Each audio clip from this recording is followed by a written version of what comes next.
Narito ang problema kung sa lahat magliligtas. Siya pa rin ang nagpapagligad ng mga sa nagpabanal sa tubig at utos ng linya na kapag lang pinagbigan kahit una ay lumana. Kaya kaisa ng mga anghel nagsisiawit ng pag-uwi sa iyo na walang kumapayan sa kanalitan. Kami nagmumuli sa iyo kaya.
Kamananging banal, ikaw ang bukal ng tanang kabanalan.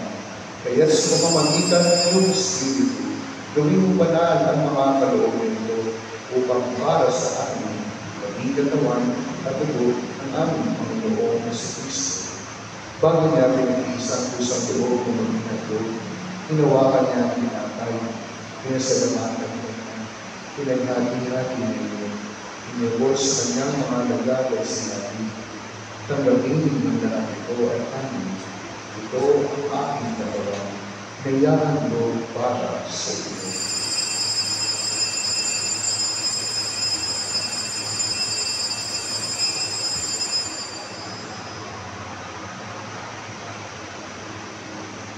Gayon din naman, noong matapos ang hapunan, hinawakan niya ng kalis, hulikan niyang pinasalamatan.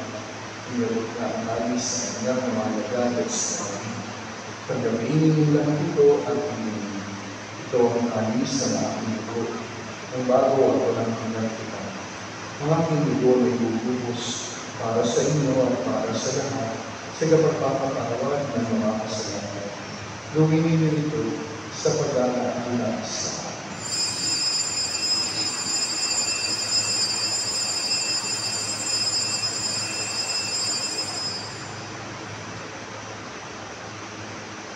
Ang misteryo ng ating pananampalataya.